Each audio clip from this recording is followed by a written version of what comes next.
कहानी का नाम तीन चिराग। किरदार अहमद बड़ा भाई 22 साल, बिलाल छोटा भाई 17 साल, माहीन छोटी बहन 10 साल, अम्मी बीमार माँ। कहानी का आगाज।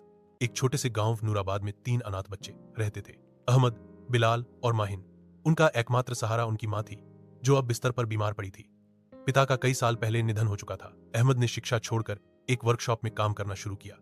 वह सुबह से शाम तक मेहनत करता ताकि घर का चूल्हा जल सके। बिलाल स्कूल जाता और शाम को एक होटल में बर्तन धोता, मगर वह बहुत हीन था।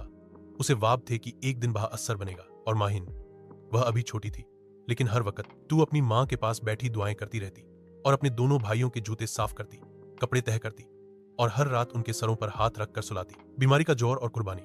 अम्मी की तबीयत दिन ब दिन बिगड़ती गई। एक दिन डॉक्टर ने अहमद को बुलाया और कहा, उनकी जान बचाने के लिए तुरंत ऑपरेशन जरूरी है और इसका खर्च 50,000 रुपए होगा। अहमद के हाथ कांपने लगे। बिलाल ने यह सुना तो वह भी चुप हो गया। घर वापस जाकर अहमद ने कहा, हम यह रकम कैसे लाएं? बिलाल ने अपनी जेब से एक पुराना लिफाफा निकाला।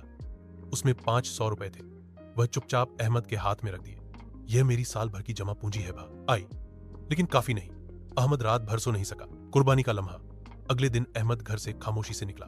3 दिन तक वह वापस नहीं आया। बिलाल और माहिन परेशान हो गए। चौथे दिन अहमद वापस आया, लेकिन उसके हाथ में पैसे थे 50,000 रुपये। माहिन भागकर उसके गले लग गई। बिलाल ने हैरत से पूछा, ये कहां से लाए?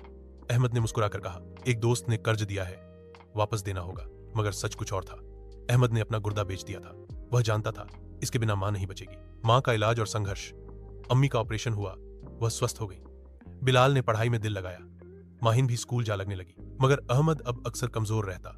वह हौसता तो था, मगर उसकी आंखें बोलती थीं कि उसने बहुत कुछ खो दिया है। एक दिन बिलाल ने अहमद की फाइल देख ली, गुर्दा डोनेशन। उसकी आंखों से आंसू बहने लगे। बिलाल ने अहमद को गले लगाया और कहा, आप सिर्फ भाई नहीं, मेरे हीरो हो। कुछ साल बाद बिलाल ने स्कॉलरशिप पर उच्च शिक्षा हासिल की। वह एक सफल अफसर बन गया। मां अब पूरी तरह से स्वस्थ थी।